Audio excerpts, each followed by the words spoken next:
Hello everyone, today we are talking about the Dungeon Master's Guide and some revisions, some updates that may be coming out. So you've kind of communicated some of this before, but like we're going to see kind of a cooler Dungeon Master's Guide that is perhaps more user-friendly. Yeah, so I think most people know by now that the 50th anniversary of D&D is coming up in 2024. And one of the things we are coming out with during that year is this revised DMG. Now, I worked on the 5th edition DMG, as did a number of other people, and which is now, let's see, it'll be 10 years old next year. Right. And with all of the core rule books, we've gotten a lot of feedback, we've done a lot more playtesting, and we've concluded that there are some wonderful new things we can do to make the DMG, like you say, a better user experience for folks. Everything is kind of on the table. We're looking at the organization of the book itself. We're looking at some of the content and ways that we can present that content more clearly or more visually or just in a more sort of engaging or accessible way. And we're looking at what new things can we squeeze into the book that we think is of paramount importance to new and experienced dungeon masters. Is there anything that sticks out the most for you in particular when it comes to like, because you want new dungeon masters to instantly be able to like feel like they're being supported by the book? Absolutely, and one of the things that we want to do to address that is the current DMG, the way it's organized. It kind of throws you right into the deep end of the pool. Like chapter 1 is about building a campaign. Right. And like coming up with different governments and figuring out what your currencies are and what the religions of the world are. That's a deep dive right off the bat. Create an entire world now. Exactly. And then some of this stuff later in the DMG, like as late as chapter 8, is all about what are these funny dice and how do you use them? And like, okay, well, that's kind of backwards. Yeah. So maybe we should sort of change the organization up and make the early parts of the chapter about here are the basics. Here are the things you need as a DM to kind of just to run the game. You know, what is a DM screen and what's it for? The DMG currently is silent on that topic. So once we get the fundamental stuff, if we can push that more to the front and save the, okay, now that you understand how the game is supposed to work and how the social dynamic of the group works, maybe now we can talk about creating your own stuff. So thinking about the organization in terms of what is the natural order of information that new DMs need, and then taking a look at the information in the DMG and figure out how can we sort of regroup it in a more natural way. The DMG will have a section up front called the basics, and then it will have a section with sort of walking the DM through some of the common things that happen during play and how to address those issues. Chapter 3 is the rules compendium, the alphabetized, here's all the rules that basically aren't in the player's handbook. Chapter 4 is all about adventure building. Chapter 5 is all about campaign building. Chapter 6 is the cosmology chapter. And chapter 7 is magic items. Chapter 8 is a surprise to be talked about potentially later. Excuse me? And then there are the appendices, including a map appendix and a lore glossary appendix. And then there's something that the DMG doesn't currently have, but the new one will, which is a poster map. Okay. Of? A surprise. Fantastic. There's also advice that I think is just missing from the book that we can add. We know that DMing has lots of traps. There are things that can happen during a game that you can, as a DM, whether you're a new DM or an experienced DM, can quickly realize, oh, this could get me into trouble, or how am I going to get out of this? You almost feel like you're clawing your way out of a pit sometimes, or dodging, things being flung your way. Yeah. How do you deal with that as a DM? What are some specific, tried and true things that we can tell you that will help you get over these hurdles and climb out of these pits? Because it's all kind of improv, right? Like, Yes. you never know where things are going to go. You can like gently guide things, but you ultimately, you know, they may abandon the town that you've They designed. might. They might. How do you sculpt and change the direction of your campaign to allow your players to contribute to the story, while at the same time getting to the plot? Yeah. These are common issues that DMs of all experience levels deal with, and we think we can do a better job of presenting the answers to those riddles. This new DMG is also a chance to continue the evolution that has been happening with 5th edition since the core rulebook's launched. Like, we have released other books, for instance, Tasha's Cauldron of Everything and Xanathar's Guide to Everything, that have material in them that is actually pretty integral to the game. Right. An example is in Tasha's, there's a section called Session 0 about running the pre-game, as it were, helping your players build their characters and then helping to create a sort of set the standards of your campaign up front very clearly so that nobody is disappointed, nobody feels uncomfortable. And it would be great if we could absorb that content into the DMG itself. So there are a few choice bits of content from those rules expansions that I want to pull into the core. Is there like any particular feedback that you've heard the most of in like just communicating with people that you've met? Mm-hmm. Yeah, I'd say the feedback that I often get about the DMG specifically is, oh, I didn't know that was in there. Right. I've heard that a few times. Or, I know it's in there, but I have trouble finding it. Yeah. And that just points to how the book is structured. And then the other point is, of course, I want to find information on how to deal with a specific issue, and it doesn't appear that the DMG covers it. Right. There are other things that we're addressing based on feedback. Like, we know that there aren't a lot of common magic items in the magic items chapter of the DMG. Yeah. So we're going to absorb the common magic items from the Xanathar's Guide to Everything book. And add a few more items as well that fill what we believe are sort of gaps or holes. The DMG is a great resource for anyone who wants to create their own campaign, their own world, and giving them that structure, because I think that's every Dungeon Master's instinct at some level. Like, we do have a lot of great campaign settings, but like to have that ability to like, because like you said, it's very daunting in how it's structured now. It's like create an entire universe and a monetary system and, you know, lawyers. Like, that's a lot. Like, is that really the most important thing you should think about first? I'm because not sure it is. You're probably going to do it as you go. Right, yes. Like, yes, yeah. and there is some great advice in the DMG about a number of topics, about how to launch a campaign, but oftentimes it's sort of couched or buried in parts of the book where it may not be intuitive to you.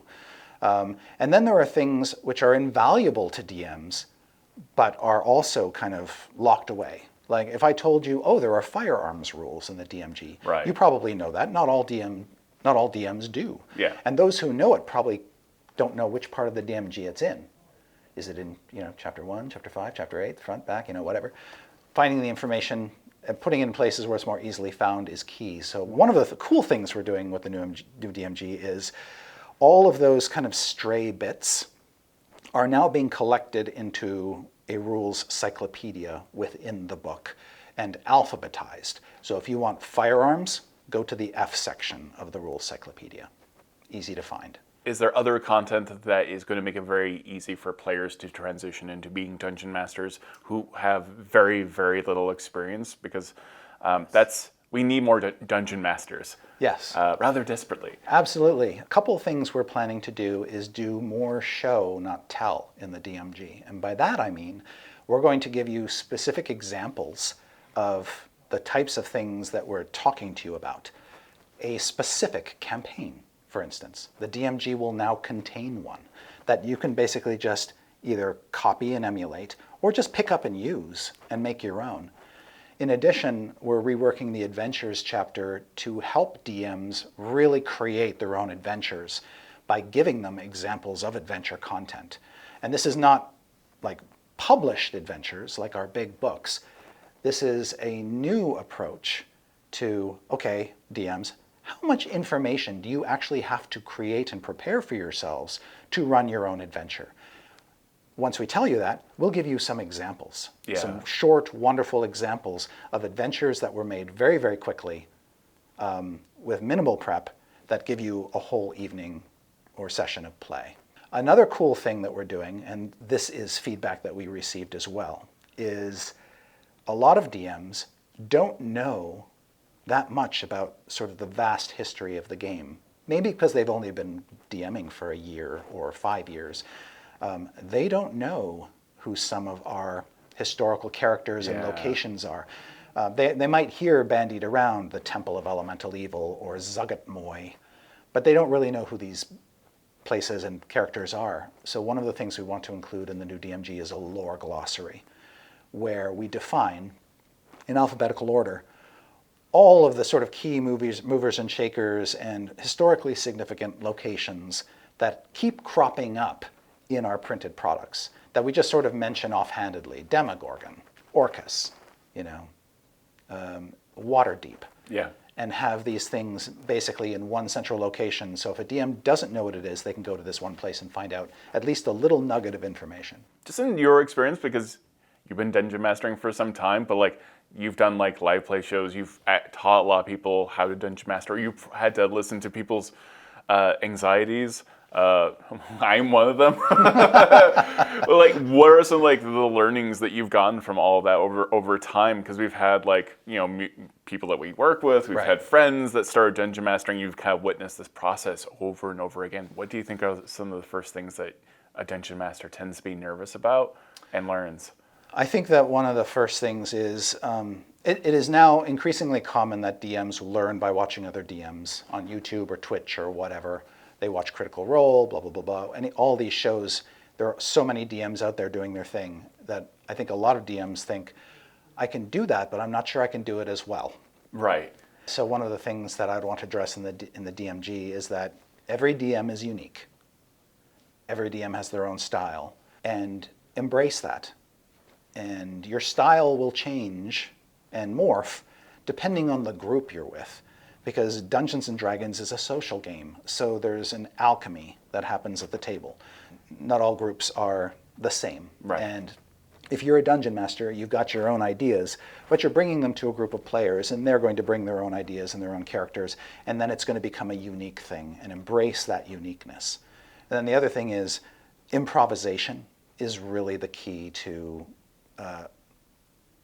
great DMing, is the willingness to be open to new ideas and to potentially put aside something you've prepared in favor of the spontaneous, let's just see where this goes approach. Yeah. Sometimes it can be inconvenient because you do have a plan and a destination in mind, but it's okay.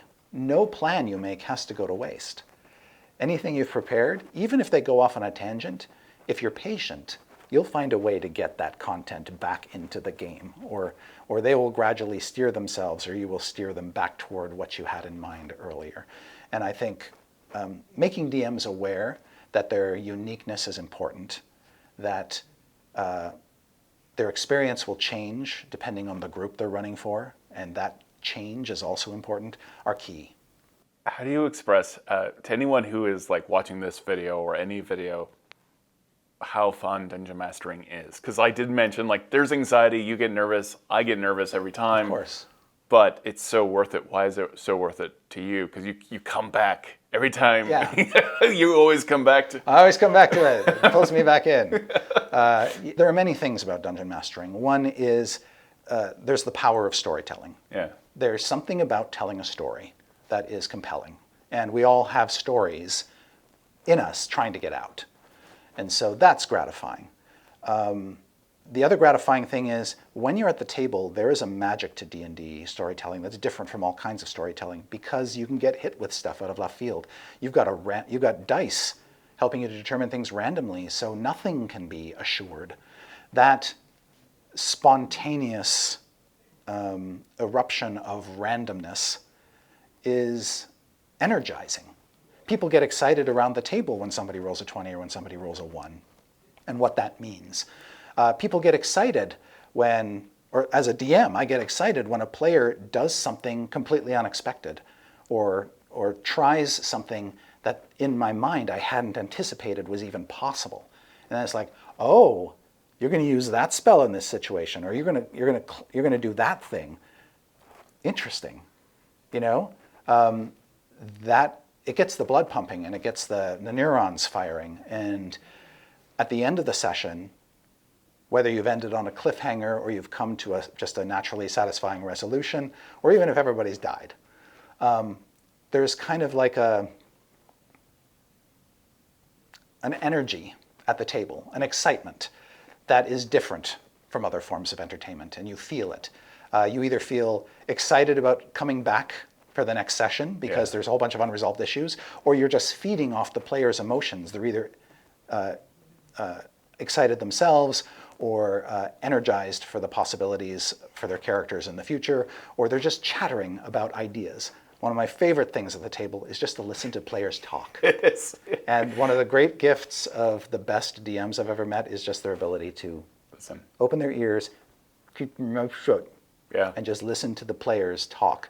Because you'd be surprised how many ideas and how much fun and energy comes out of just listening to the players do their thing. It's probably my favorite thing, because I think you've won as a Dungeon Master when you've gotten the party to either be so nervous about what to do next, or that the party is so conflicted that you are no longer even really Dungeon Mastering. Right. You're just kind of a spectator Exactly. at this point. Or the situation is so immersive that they just begin plotting Yeah. and engaged in the planning of something.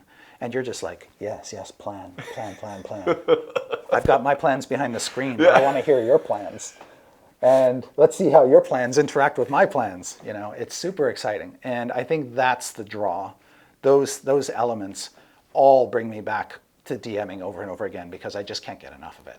Is there a bit of pressure? Because there is a D&D movie out now, and this is like you are enhancing, revising the Dungeon Master's Guide, and we're going to have all these new players suddenly interested in playing D&D, and also all these new Dungeon Masters. Like, you and I both had our ways that we got into D&D, but like this is going to be like a key moment in time for D&D. Yeah, for a lot of new folks, this is going to be their first Dungeon Master's Guide. That's exciting because I remember my first Dungeon Master's Guide, and it was exciting. Yeah. You know, reading it from cover to cover with 8-point type. Yes. Now, the new DMG is not going to have 8-point type. Thank These you. eyes are too old to read 8-point type. I'm just saying. But it was formative.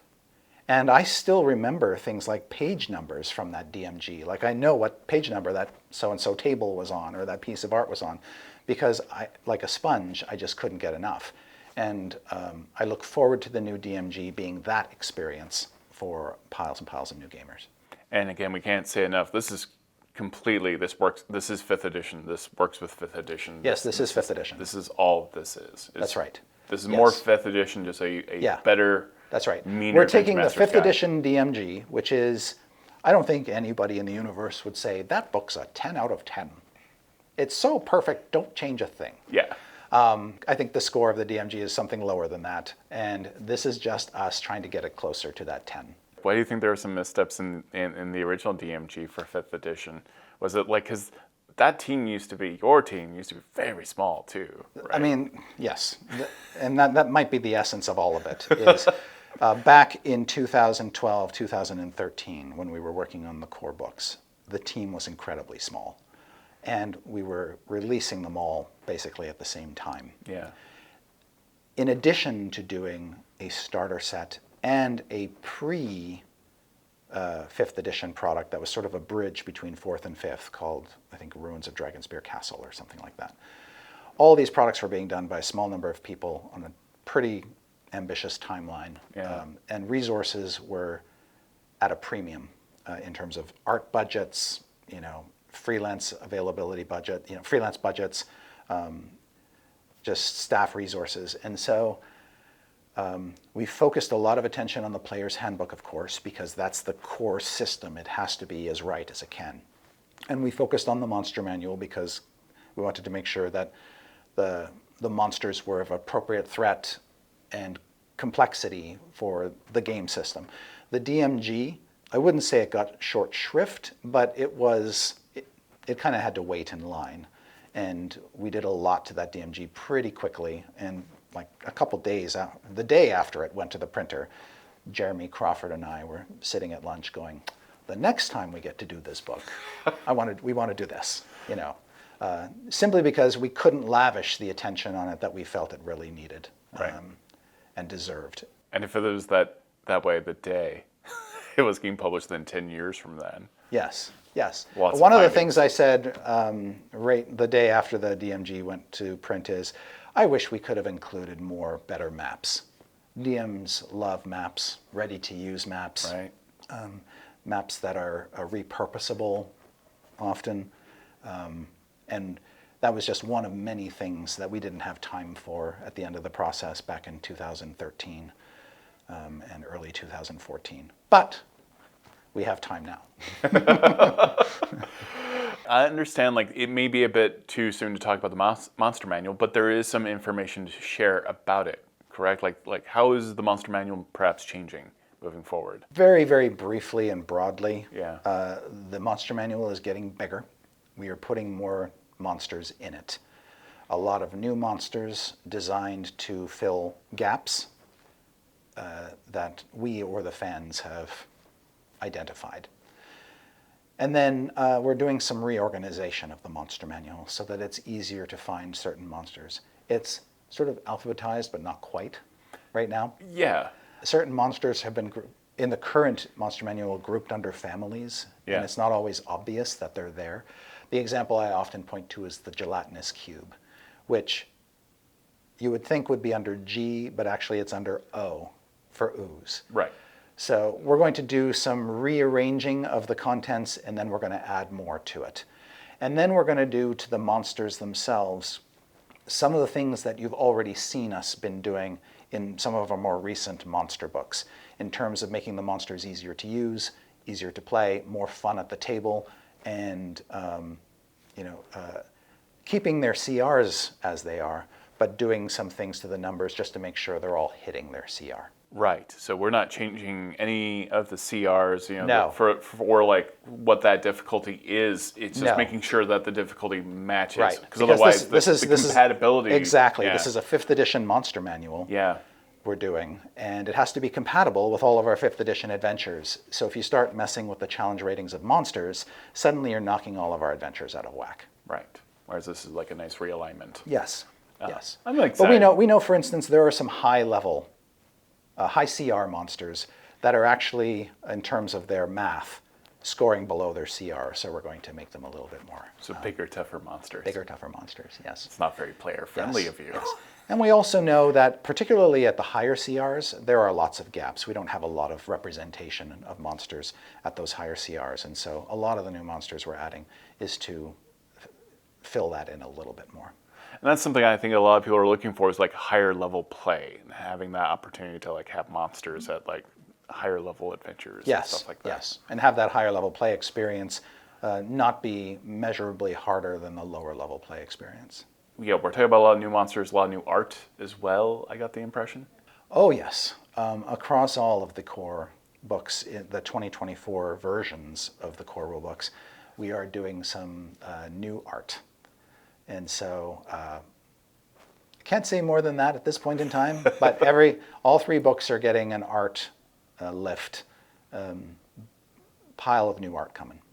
And we don't know exactly how many monsters are going to be in the monster manual, but it is, I believe, significantly more than what we currently have. Yeah. Exact number TBD. Right. But more. It's a hefty tome. It is a hefty tome. It might be the biggest monster manual ever.